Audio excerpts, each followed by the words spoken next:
Welcome back to Northwest Cooks. I'm Nick Miles, and we'd like to thank Cisco for bringing us our chef today, who's been cooking with us all day so far on the show. Paul McKenzie from the Fish Grotto. Paul, we have made a clam dish, we have made a halibut dish, and what's the final dish we're going to make today? Now we're going to go with it being spring, like I said before.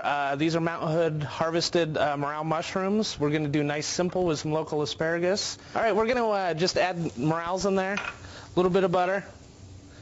Now this is, when you're cooking with wild mushrooms, real simple. You want to use simple ingredients, not overpower with anything. You want to get the flavors of the morels.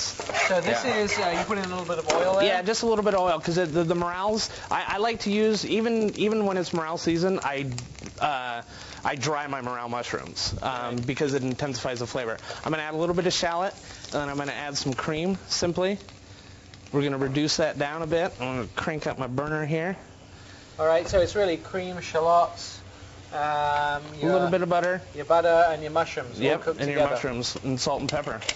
And, of course, the seasoning here. Yeah. Tell us again, while this is reducing out, where we can find the Fish Grotto. The Fish Grotto is 1035 Southwest Stark. We're just starting a new 25 bottles of wine for under $25 and a small plate menu. All right, we're going to find out about that, I think, when we plated this. Most certainly. So this just reduces? Yep, that just, like I said, simple. You want to taste the morels, because that's the highlight of the dish. All right. And I'm ready to plate here. Okay, and so you have a little bit of grilled asparagus? Yep, grilled asparagus. We're just going to put that right over.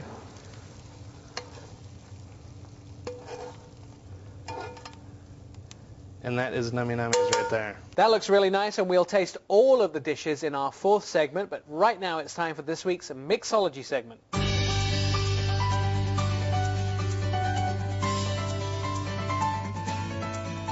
Welcome to our Mixology segment, and we're here at Belly Timber with Bradley, and we're going to make something with the Cricket Club Gin, and it's called La Vie en Rose, which is very French, right? That is correct. So what are we going to do? Well, what we're going to do is we're going to start by filling our martini glass down here. Fill it up with a little water, promote circulation. Then we're going to take a mixing tumbler, and we're going to begin to make our drink. I'm going to grab a little yellow chartreuse here. It's got some nice saffron notes to it. I'm going to do about I use a bar spoon. This is roughly 2 teaspoons if you use a baker's spoon set. Then we're going to use some of my house-made Rosolio, which is a rose liqueur. Takes about a month to make. If you don't want to do that, you can get some rose water, maybe a little simple syrup, and make your own Rosolio. I'm going to do about an ounce of that. And I'm going to take some Indio Spirits Cricket Club Gin.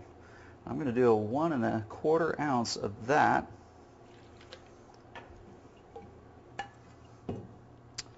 In a drink like this, you want to stir. And what's the reason for stirring instead of shaking? Well, if you shake it up, you're going to get a lot of oxygen molecules in your cocktail.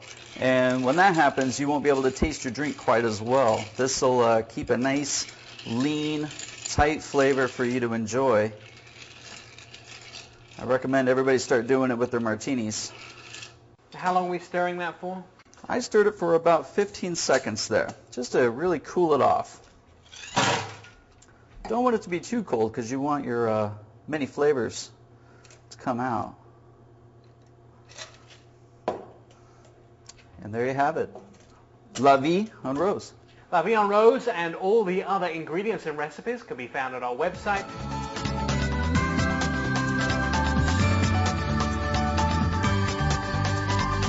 All right, well, all our dishes are plated from the Fish Grotto, and joining us now from the Fish Grotto is Danielle. You are the wine steward in training, you're the trainer, you're the Girl Friday, you're the manager. Master of Trades. Master of Trades, 9 different titles, but you're going to tell us a little bit about something special you have going on with wine, right? Mm-hmm. In addition to the small plate program that Paul mentioned, we were trying to develop our wine concept and, kind of expand the wines that we had. So what we came up with was all these fabulous wines from all kinds of different regions for under $25. And that's a bottle, right? Yes, per bottle. 25 wines for $25 or less. Okay. And so you brought a sample of 2 of them here to show us. I did. What have you brought? The LA Chateau, it's from Baja California, Guadalupe, Mexico. Great. It's a 2006 Chenin Blanc. It's really, really amazing. It's got really great buttery, creamy, tropical hints, little soft citrus flavors, really, really great, and it would go amazing with Paul's clams. Okay, so the Actually, clam it dish does was go amazing with Paul's clams. The clam 'cause we dish was had the first some. one we made, and we're going to have a little taste of this too. And when you say buttery for a wine, you have me. I mean, that's all I need to... Buttery has to do with the texture, like the mouthfeel. Like it's not sharp and crisp like a Pinot Grigio. It's got a nice buttery, smooth, nothing. It kind of balances out, very soft. It does taste like a good clam wine. All right, the second one you brought was from the other side of the country, right? Other side of the country. It's the Alamos Malbec. It's a 2007. It's Mendoza region. And this I paired with the halibut, the romesco, the nice tanginess. And this has a very soft mouthfeel as well. A nice sweet spice, perfectly balanced.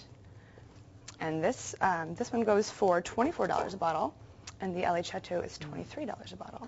Now, all of these wines, 25 of them, under $25 per bottle? Yes. Or 25 and under? 25 and under, yeah. And you'll be happy to pair those with any of the dishes that we have today or anything else on your menu? There's quite a few things on our menu, but you'll have to come in and check it out. All right. I'm sure we all will come to the Fish Grotto and try their wine menu and, of course, their new small plate menu. We'll be trying some of those dishes that we made today here in our kitchen when Northwest Cooks returns.